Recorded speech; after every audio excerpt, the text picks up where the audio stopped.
Saya yakin pacar saya dari Tuhan. Iya. Jadi pemuda-pemudi yakin sekali pacarnya dari Tuhan. Iya. Tapi ibu-ibu yakin sekali suaminya bukan dari Tuhan. Waktu dia sudah jadi ibu-ibu. Bapak-bapak juga. Kalau ibu kan merasa bahwa suami saya bukan dari Tuhan, saya salah menikah. Banyak bapak berpikir, bahkan ini bapak pendeta loh. Pak, gimana kalau bapak gitu? Ya saya salah menikah, Pak. Istri saya itu bukan penolong saya, Pak. Tapi duri dalam daging saya. Cinta itu membuat mata terbuka. I say. Jadi saya balik nih. Orang bilang cinta itu buta. Oh enggak. Salah, kebalik. Justru cinta membuat mata terbuka. Merasa nggak cocok, merasa salah menikah.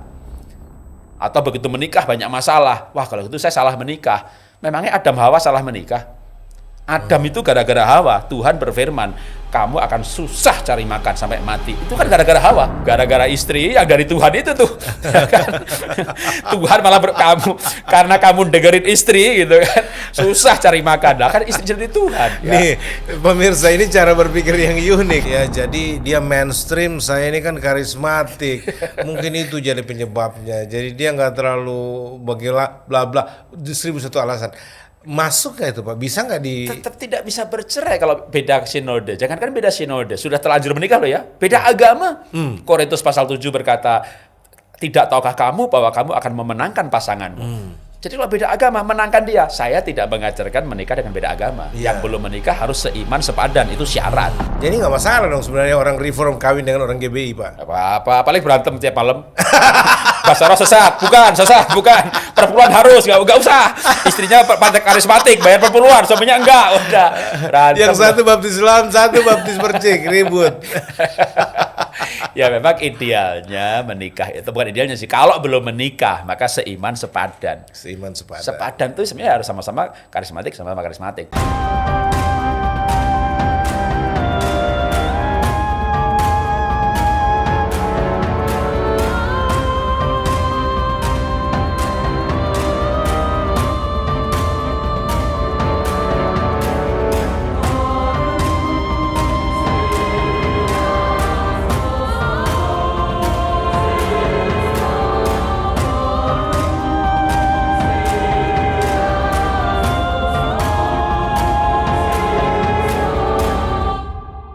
Ya, salam sejahtera bagi kita semua yang dikasihi Tuhan. Shalom, senang sekali bisa berjumpa kembali dengan saya, Pastor Joshua Tewu DBS, dalam program Rohani Spesial kesayangan kita bersama, Perspektif Joshua Tewu.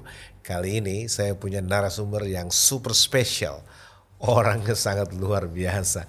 Orangnya kadang-kadang terlalu kelewat berani, sampai nubruk doktrin tradisional gereja, yang sampai sekarang yang rawan-rawan pun dihajar gitu loh, sampai pendeta-pendeta banyak bingung, ini ngomong apa, tapi saya percaya Anda akan mendapatkan pencerahan yang luar biasa dalam diskusi kami nanti ini. Dan mungkin kalau saya sebutkan namanya saudara pasti tahu, orangnya sangat terkenal lah ya, dan saya yakin saudara-saudara perbincangan kita ini sangat diberkati Tuhan, dan Anda pasti akan diberkati luar biasa. Oke, langsung saja saya perkenalkan tamu spesial kita, Insinyur Jarod Wijanarko, Pendeta Dr. Insinyur Jarod Wijanarko, bla bla bla bla, masih banyak lagi titelnya. Shalom Pak. Shalom. Om Jarod, senang sekali bisa hadir bersama-sama dalam talk show Perspektif Joshua Tewu. Wah, luar biasa. Kita sering di rapat-rapat sinode gereja, tapi jarang sekali duduk bersama ngobrol karena kesibukan masing-masing. Karena memang di luar pagar, Pak. Oh begitu ya. Waktu pemilihan sinode, ketua sinode ya, waktu di SICC, saya hadir, Pak. Tapi di halaman, buka stand buku, nggak bisa masuk, Pak. Oh gitu. Kan nggak punya kartu. Nah, ini juga banyak yang mau tanya ini sebenarnya statusnya Pak Jarod. Bapak ini pendeta atau bukan sih di GBI? Jadi kalau mau jujur ya, mantan pendeta, Pak. Mantan pendeta. Wow. Ini pemirsa dengar dulu nih. Tapi sebelum kita lanjut, Pak Jarod sapa dulu pemirsa Perspektif kita. Ya, selamat berjumpa dalam program ini. Ya, saya sering mendeklarasikan diri bahwa saya bukan pendeta, tapi kalau mau jujur sebenarnya saya tahun 86 sudah PDP di GBI. Jadi saya 86 itu udah PDP, Pak, karena saya berjemaat di GBI Bogor. Waktu saya kuliah di IPB, Institut Pertanian Bogor, walaupun sering diplesetin Pak. Institut Perpendetaan Bogor. Karena teman saya banyak jadi pendeta. Iya. Pak Wiryo Hadi dan lain-lain tuh Dari IPB semua dari IPB ya? semua Wow. gitu. Pak Fuksi, almarhum. Nah, jadi saya waktu kuliah itu pengen banget jadi pendeta. Maka sambil kuliah di IPB, saya ngambil kuliah teologi di Petamburan, Pak. Oke. Ngambil diploma. Berarti anak Petamburan juga dong. Ada nafas-nafas di situ. Oke. Lalu di gereja diajukan sebagai PDP, itu 86. Tahun 90 saya gabung di GPI di Karsa Pemuda. PDP lagi, Pak. Karena ya dari awal lagi gitu kan, PDP lagi. 94 saya sudah PDM.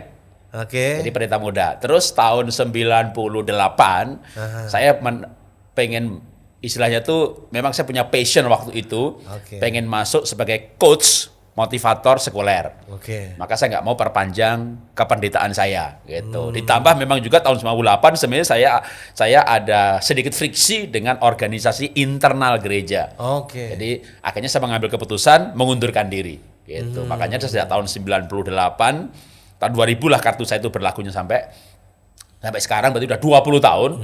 Saya bukan seorang pejabat lagi di GBI. Tapi saya jemaat di GBI. Jadi punya kartu KKJ-nya ada kalau diminta. Tapi jadi udah 20 tahun saya bukan seorang pejabat. Makanya saya sering kalau diundang gitu saya klarifikasi saya bukan pendeta ya gitu loh. Karena kalau saya pendeta nanti itu ditahbiskan di gereja mana gitu kan. Bahkan di GBI sinode pasti data saya udah hapus. Iya. Kalau udah sekian tahun kan hapus. Dulu kan banyak orang mengira saya pendeta. Maka dimasukkan ke WA grupnya pendeta GBI DKI. Ini salah satu integritas dari Pak Jarod ini. Beda sama Yahya Waloni loh. Ngaku-ngaku pendeta, nggak jelas di mana. Beda dengan Henry Tandianta ini. Ngaku-ngaku pendeta, nggak ada sinode yang tahbiskan dia. Nah ini beliau ditahbiskan.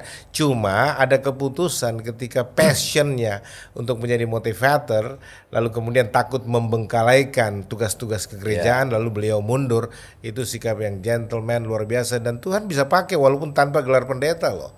Tapi jadi nanti setelah saya mundur, saya tetap di gereja itu, Pak. Oke. Jadi saya tidak bermasalah lalu keluar dari gereja. Jadi sampai hari ini saya tidak pindah gereja. Oh mantap. Jadi itu perlu jelas ya Bapak. Saya hanya mundur dari kependetaan. Jadi jemaat biasa. Jadi jemaat biasa. Sebelumnya saya ya wakil gembala. Dulu malah gembala nggak ada wakil gembala ya.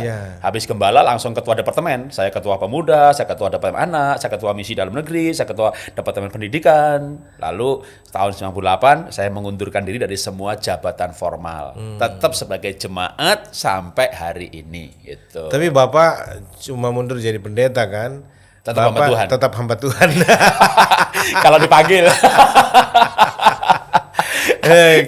Kita akan bombardir beliau dengan ribuan pertanyaan. Namun sebelumnya kita beri kesempatan dulu yang satu ini.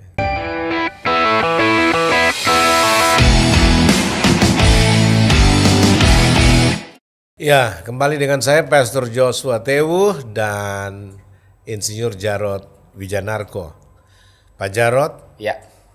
Orang banyak kenal Bapak itu sebagai pakar keluarga, masalah-masalah keluarga, pakar perkawinan, pakar perceraian, pakar selingkuh, pakar itu ada pengalaman. Selingkuh nggak pengalaman. Iya, pakar ini dalam pengertian punya keahlian dalam mengupas persoalan-persoalan di sekitar gitu. Bukan saya maksudnya Bapak punya pengalaman di situ dan ya. Oh beda juga pandangannya memang sih mesti diklarifikasi. Ya. Dan itu sebabnya kita undang Pak Jarod untuk membahas di sekitar pernikahan Kristen dan kenapa terjadi perceraian, apakah perselingkuhan itu satu-satunya penyebab perceraian Kristen dan apakah orang yang sudah bercerai bisa kawin lagi. Tentu ini berdasarkan kitab suci tinjauannya karena perspektifnya kan Pak. Nah itu sebabnya pertama saya ingin tanya sama Bapak ini, Pak, kira-kira orang-orang yang menikah ini dalam konteks Kristiani mereka kenapa banyak bercerai? Apakah ini survei aja, Ya, ini banyak pendapat. Apakah mereka kawin tanpa memahami visi perkawinan? Mereka tidak tahu kenapa mereka kawin. Apakah hanya sekedar pemuas nafsu, birahi supaya nggak berzina? Ya kawin aja gitu loh. Ya, atau bagaimana sebenarnya konsep perkawinan yang Bapak ini selama ini? Kalau data ya, kita bicara data perceraian ya. Jadi perceraian itu pertama datanya karena konflik yang tak terselesaikan. Jadi berantem, bertengkaran itu nomor satu. Bertengkar itu merasa bahwa salah menikahi orang, tapi itu areal konflik sebenarnya. Pertengkaran yang tidak terselesaikan atau konflik, itu nomor satu. Nomor dua, itu karena uang. Itu sumber perceraian. Ya, kalau kita pakai data yang ada di kementerian, di dinas, di pemerintah. Sipil. Ya. Lalu yang ketiga, itu pihak ketiga. Oh, jadi Lalu pertama apa, Pak? malah konflik, berantem, nggak cocok. Konflik. Pokoknya berantem, nggak cocok, merasa nggak jodoh, banyak perbedaan. Itu dalam satu kelompok namanya konflik. Uang. Bertengkar. Nomor dua, karena uang. Iya, ekonomi lah ya, masalah ekonomi ya. Ekonomi. Yang ketiga, baru masalah Orang ketiga. selingkuh. Oh, Nah, yang oke. keempat, KDRT. Lalu yang ada kelima, enam, ketujuh, delapan ini, wah banyak tapi minor, kecil. Jadi kalau diambil tiga terbesar, ya itu. Oh ini ya. Ya. Masalah kepuasan seks dalam rumah tangga? Itu pakai termasuk yang nomor tiga tadi, selingkuh dan seksual. Oh masalah. itu masuk kategori Ya. itu. Karena orang selingkuh kebanyakan juga ada masalah seksual kan awalnya. Jadi itu masuk kategori masalah seks gitu. Masalah mertua nomor 15 gitu ya. Ya ada banyak tapi maksudnya nggak sampai masuk ke 4 besar gitu Enggak masuk 4 besar Iya. gitu ya. Jadi yang 4 besar ini yang pertama masalah konflik. Konflik, Tidak bertengkar, cocokan dong. ketidakcocokan, keuangan, lalu selingkuh dan seks. Itu 3 besar. KDRT nomor 4. Tapi itu 4 itu cukup angkanya sebenarnya saya ada tapi ya itu kalau boleh dikatakan 3 terbesar lalu kalau diambil 4 tambah KDRT. Oke. Sebelum kita bahas masalah itu, Pak. Kan orang bicara waktu menikah, mereka kan ada saling jatuh cinta, merasa cocok, ya kan. Lalu kemudian mereka putuskan, kan ada keputusan untuk mau menikah. Jadi memang orang itu kalau menikah ya, atau ada yang belum menikah nih, cari yang sepadan. Sepadan itu apa sih? Sebanyak mungkin persamaannya. Dan mereka juga sering ditegur kan sama pendetanya kan. Coba kamu pikir loh, kamu beda gereja, beda sinode, beda ini. Mereka menjawab, kami saling mencintai. Bahkan mereka menjawab lagi, saya sudah berdoa minta tanda. My God. Saya yakin pacar saya dari Tuhan. Iya. Jadi pemuda-pemudi yakin sekali pacarnya dari Tuhan. Iya. Tapi ibu-ibu yakin sekali suaminya bukan dari Tuhan. Waktu dia sudah jadi ibu-ibu. Bapak-bapak juga. Kalau ibu kan merasa bahwa suami saya bukan dari Tuhan, saya salah menikah. Banyak bapak berpikir, bahkan ini bapak pendeta loh.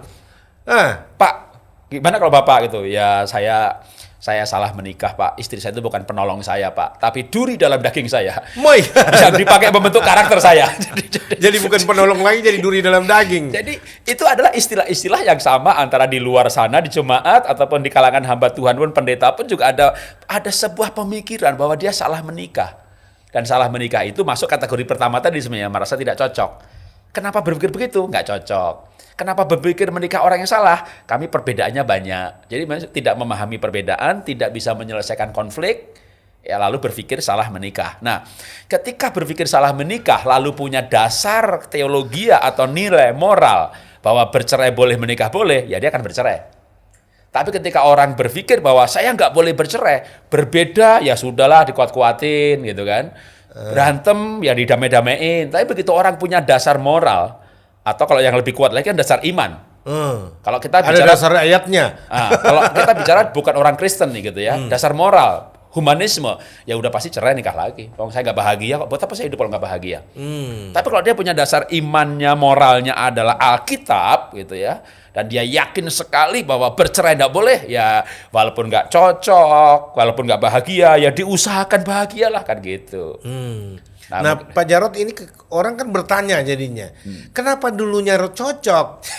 Iya, dulunya cocok semuanya, bahkan 1001 penentangan dilawannya, dihadapinya bersama. Tapi begitu masuk, apa yang salah sebenarnya? Apakah mereka tidak cukup dapat bimbingan, pengarahan, pencerahan? Apakah gereja juga gagal membimbing mereka atau apa gimana? Enggak sih, kalau menurut saya banyak gereja yang bimbingan pranikahnya udah begitu komplitnya gitu. Tapi memang begini, cinta itu membuat mata terbuka. I say. Jadi saya balik nih. Orang bilang cinta itu buta. Oh enggak. Salah, kebalik. Justru cinta membuat mata terbuka. Nah, ini dengar baik-baik ini pemirsa. Tetapi ketika nggak ada cinta, ya kan kecewa kepahitan, matanya tertutup. Malah buta. Nah, buta terhadap apa tuh gini. Waktu kita ada cinta, Pak. Kita melihat pasangan kita tuh melihat positifnya dia. Ya kan? Setiap orang kan nggak sempurna dong. Okay. Apapun temperamen dasarnya. Pakai ilmu temperamen dasar boleh, foto karakter boleh, DISC boleh, yang milenial pakai Enneagram boleh, pakai MBTI boleh. Apapun ilmu yang dipakai untuk menganalisa satu kepribadian, maka setiap pribadi itu ada positifnya dan negatifnya. Ya kan? Karena nggak ada sempurna. Kita bergerak menuju kesempurnaan. Tapi setiap orang ada pasti kelemahannya. Nah, cinta itu membuat mata terbuka melihat positifnya. Makanya dengan siapapun dia berpacaran, bercinta, cocok. Tapi begitu menikah, kan bukan cuma cinta, Pak. Ada tagihan, ada anak nakal, tetangga macam, ada stres pekerjaan. Lah itu akhirnya cintanya hilang. Mata negatifnya yang muncul. Yang dilihat kejelekan pasangan. Merasa nggak cocok, merasa salah menikah. Atau begitu menikah banyak masalah. Wah, kalau itu saya salah menikah. Memangnya Adam Hawa salah menikah? Adam itu gara-gara Hawa, Tuhan berfirman, kamu akan susah cari makan sampai mati. Itu kan gara-gara Hawa. Iya, kenapa kau dengar itu perempuan? Jadi jodoh yang dari Tuhan aja bisa bikin susah cari makan loh. jadi itu kalau Adam susah cari makan bukan salah jodoh. Bukan. Salah menjalani kehidupan. Ada dosa yang dia perbuat. Catatannya itu betul. Jadi makanya sebenarnya kalau banyak orang menikah gitu, ada bahkan begini, orang merasa nggak jodoh, nggak cocok, pengen bercerai. Oke, Bapak Ibu ya, dites ya, pakai tes kepribadian. Hasil tesnya dia jodoh secara psikologis.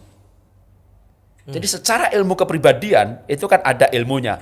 Siapa tuh nikah dengan siapa yang kebahagiaannya maksimal. Jadi orang-orang yang merasa tidak jodoh dites itu hasilnya jodoh. Jadi ada salah mindset. Salah pola pikir. Maka saya senang dengan talk show ini, perspektif ini, yang kita rubah tuh dari perspektifnya. Mungkin saya nggak akan hafal ayatnya ini, bahasa Ibraninya ini, enggak. Tak kasih pola pikir aja. Betul. Jadi banyak orang itu tidak salah menikah, tapi berpikir menikahi orang yang salah, karena tadi dia pikir kalau dari Tuhan itu pasti bahagia, nggak ada masalah. Enggak loh, Adam sama Hawa itu jelas-jelas Tuhan yang bawa kepada Hawa. Oh, ada Adam nih jodohmu, ini dia tulang dari tulangku. Wah, ini Tuhan yang menjodohkan. Gara-gara istri yang dari Tuhan itu tuh. Tuhan malah karena kamu dengerin istri gitu kan. Susah cari makan. Lah kan istri jadi Tuhan. Ya. Nih, pemirsa, ini cara berpikir yang unik.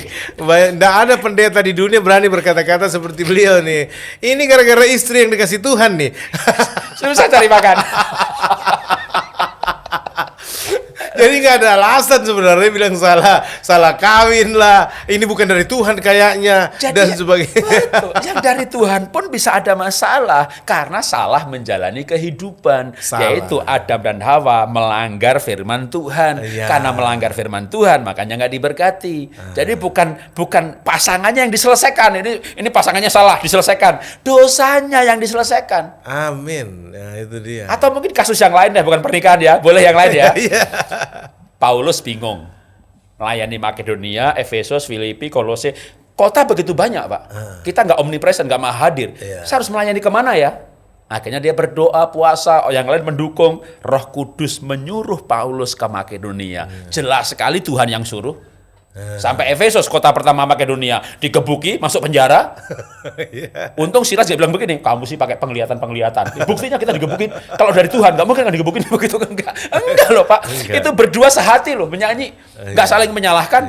Jadi ada pelajaran di situ bahwa yang dari Tuhan belum tentu nggak ada masalah. Artinya konsep mind setting tadi itu yang orang pikir kalau dari Tuhan semuanya pasti baik, semua pasti positif. Belum tentu. Wong Paulus masuk penjara digebuki, kalau ada masalah berarti ada mujizat, ada masalah berarti ada jalan keluar. Paulus dan Silas di penjara merasakan kuasa Tuhan dalam penjara. Sama juga pernikahan, Pak. Dalam pernikahan, waduh kalau bicara perbedaan, saya sama istri ini kalau bicara perbedaan udah cerai 29 tahun yang lalu. Setahun setelah menikah bisa cerai, Pak. Saya Sanguin, istri pragmatik, saya Jawa, istri Tionghoa, istri saya keluarga kaya, saya keluarga miskin. Kalau pakai tes MBTI saya ENFP, dia ISTJ. Pakai tes kepribadian saya kalau sanguin dia pragmatik. Pakai tes foto karakter saya kuning, dia hijau. Udah mau dites pakai apa aja kami perbedaannya banyak sekali. Masalahnya adalah jodoh itu bukan yang sama.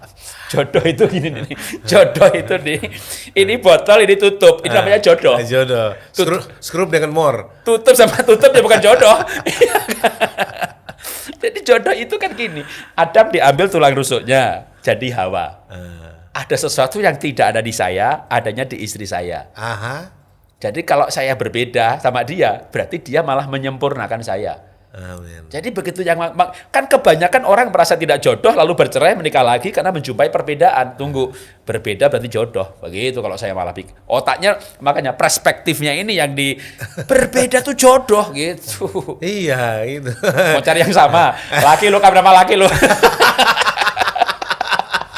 Iya, kayak memang begitu kan. Nah ini memang perspektif pemirsa banyak harus dirubah nih.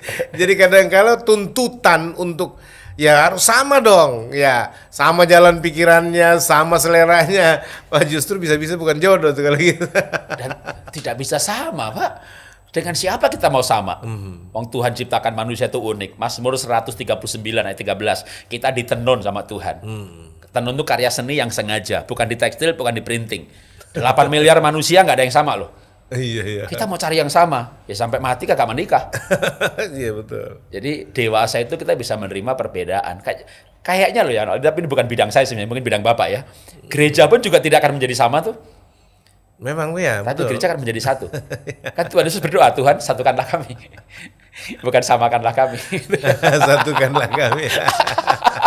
Jadikan kami satu, bukan jadikan kami sama. Gitu. Iya betul.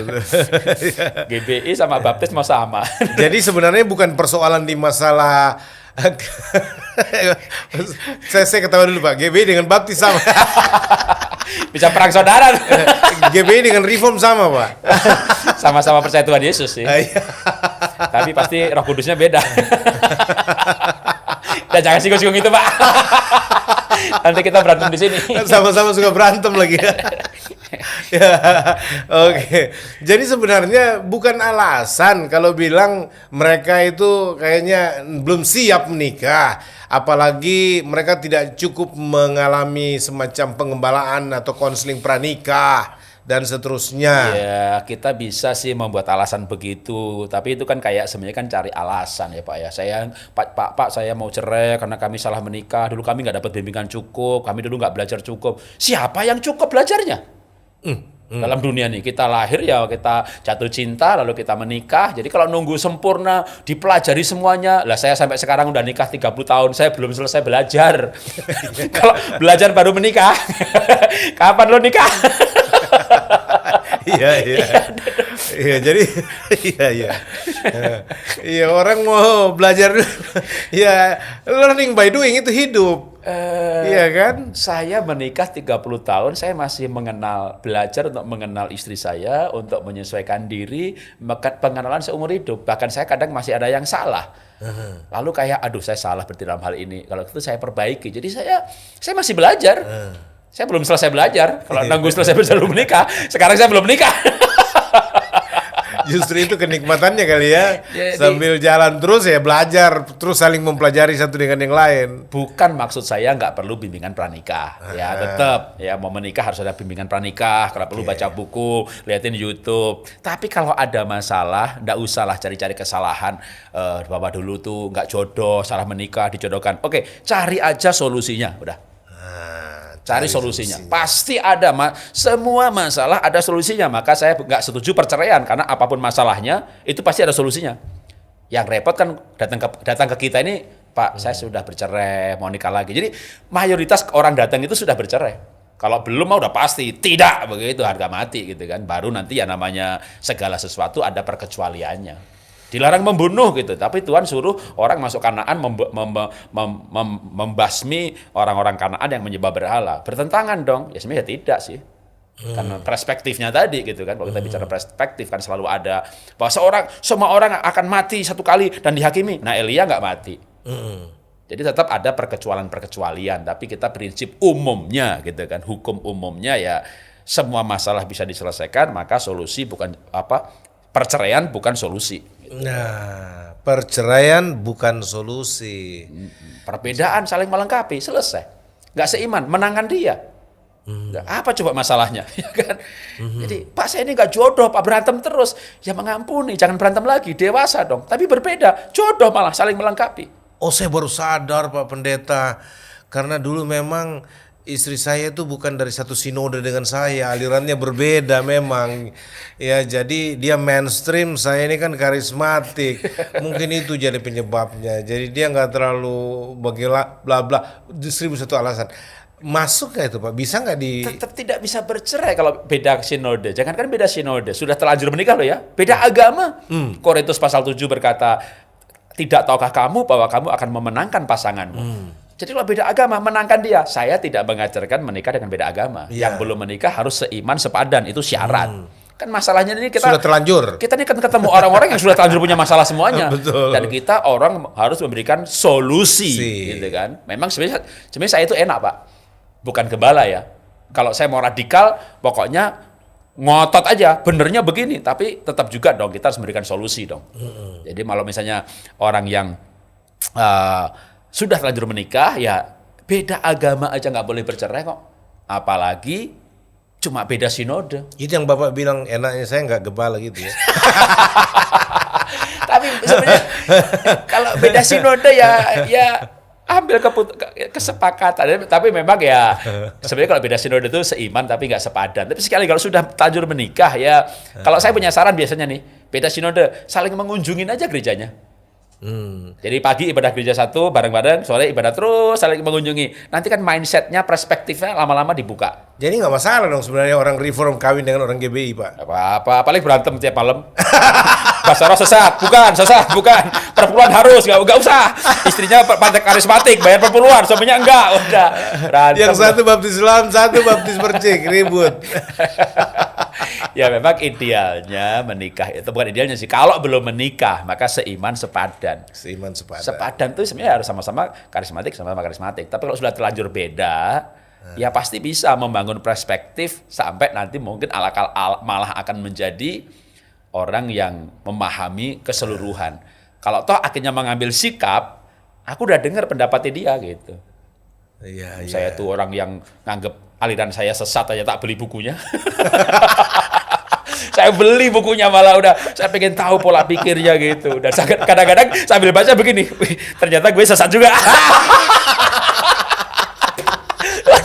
Wih, ternyata sinode gue ada salahnya juga nih gitu. Ya bukan sesat sih, ada salahnya atau kurang pasnya. Kadang mikir begitu loh Pak, bisa goncang nih iman gitu. Pak Suhento ini. Tapi Pak, tapi bagus lah kita goncang masih hidup. Iya. Lebih baik kita digoncang waktu masih hidup sehingga kita tuh istilahnya nih seandainya menyimpang kan kita perlu diluruskan. Jadi kalau saya sih orangnya terbuka aja sih terhadap perspektif ya sekali lagi. Saya terbuka terhadap perspektif orang lain. Atau sama juga nanti kalau saya menyampaikan sesuatu itu perspektif saya. Iya. Nah, kalau berbeda ya nggak apa-apa. Ya, nggak apa-apa. Ini Silakan. anggap aja sebagai salah satu ada ya sudut pandang begitu gitu loh. Iya. Jadi itu adalah ini sebagai salah satu opsi supaya nanti orang itu Pak Gembala bilang begini, Pak Jarod begini. Saya rasa Pak Jarod ngawur nih. Itu nggak apa-apa. Perspektif masing-masing ya. Oke, tapi saya juga punya dasar untuk berbicara tuh kita punya dasar. Makanya kan walaupun saya bukan seorang pendeta, tapi saya belajar teologi sampai doktoral loh, Pak. Jadi saya bukannya misalnya ya bertobat lahir baru dulu. Saya dulu bukan beragama Kristen. Tapi saya nggak menjual cerita saya lalu apa. Jadi saya jarang menyebut karena saya nggak mau melukai hati orang lain juga atau agama lain juga. Jadi Bapak juga non Kristen dulu. Kristen. Tapi saya nggak mau itu angkat dalam arti gini. Saya mau belajar Kristen itu bagaimana. Saya mau sampaikan kebenarannya tanpa menyalahkan yang lain. Betul. Jadi paling nggak saya punya dasar. Bagi saya itu benar. Karena Alkitab berkata begini. Nah, makanya saya walaupun bukan seorang pendeta, tapi kan saya mengajar orang. Jadi saya harus bertanggung jawab juga kan. Makanya artinya tidak harus jadi pendeta. Ya, tapi saya sekolah teologi ya. Teologi. Dan mantan pendeta. Bisa jadi caption nih, mantan pendeta. Oh iya, Pak. Iya, ini luar biasa. Orang itu sampai sekarang nih, Pak, berlomba-lomba ngotot jadi pendeta. Sampai ribut ketika ditolak berkasnya untuk jadi ujian pendeta pembantu pendeta muda sampai frustrasi, Pak. Ya Bapak ini udah jadi pendeta muda juga tinggalin aja gitu loh. Wah ini siapa yang mau contohin juga boleh juga ini. Artinya ini satu perspektif baru bahwa tidak harus jadi pendeta, tidak harus bergelar pendeta, orang bisa dipakai Tuhan kok. Pak Jarod ini bahkan lebih banyak dipakai di berbagai gereja pelayanan dibandingkan banyak pendeta loh. Banyak pendeta justru nggak diundang-undang pelayanan. Atau mungkin justru karena nggak punya kependetaan, Pak. Oh, Jadi lebih bisa masuk semua sinode. lebih nyaman ya orang-orang. Bisa masuk semua sinode. Kayaknya Kalau ini- udah tahu saya GBI, waduh. Aduh. CKI nggak panggil, GKI nggak panggil. Kayaknya perlu tinjauan khusus ini pemirsa ya. Tapi saya dulu mikirnya bukan begitu sih. Saya dulu mikirnya begini. Tuhan Yesus itu kan bukan di organisasi Farisi atau Saduki. Dia menjadi manusia, lalu hidupnya benar. Jadi orang itu dengar Tuhan Yesus ngajar itu kan komentarnya kan begini. Yang seperti ini belum pernah kita dengar. Jadi pelajarannya bagus gitu kan. Walaupun Tuhan Yesus nggak punya gelar formal atau jabatan formal di dalam Farisi, Saduki ataupun di Bait Allah, Bait Suci, tapi dia melayani gitu. Jadi itu yang dulu mendasari saya juga sebenarnya enggak saya perlu. Tapi saya dulu pengen banget jadi pendeta, Pak. Sampai saya cari pacar anak pendeta. Istri saya itu anak pendeta, Pak, anak gembala, Pak. Iya, nggak jodoh kali Pak. Jadi anak saya Bapak nggak jadi pendeta nggak jodoh kali. nggak tahu dah. Karena memang kayaknya Bapak lebih cocok, bukan ndak menyandang gelar pendeta, kayaknya lebih cocok karena Ya, bebas. bisa diterima semua orang dan bebas ya. Betul. Tapi kan Bapak tidak mengaku-ngaku diri pendeta kemana-mana kan? Enggak malah. Luar Ya kalau biasa. ada Pak, kadang begini loh, sampai capek juga ngasih Pak. Jadi gereja tuh bikin brosur gitu pakai pendeta, tak ingetin Pak jangan gitu. Kadang dia dihapus, diganti gitu ya. Tapi ntar kan begitu diupload ke YouTube itu udah depannya pendeta gitu. Diingetin lagi, waduh Pak itu yang ngurus admin, ntar kita kasih tahu deh. Tak lihat lagi minggu depan, nggak diganti lagi. Itu padahal tiap hari ada orang upload, sampai akhirnya udah ya sudahlah gitu. Tapi kalau saya ditanya, saya akan jawab pasti bahwa saya bukan gitu. Nah ini kejujuran harus gitu ya. Ya. Ya banyak orang Pak ngotot ngaku pendeta karena kalau dia tidak ngaku pendeta barangkali nggak dikasih undang ceramah. Pak sebentar kita akan bahas penyebab perceraian itu apa sih sebenarnya? Oke. Ya sehingga impian masuk dalam mahligai rumah tangga dalam sebuah pernikahan yang Bahagia. berjuta mimpi Ya, kenyataan. tiba-tiba ambruk gitu. Tapi nanti setelah yang satu ini.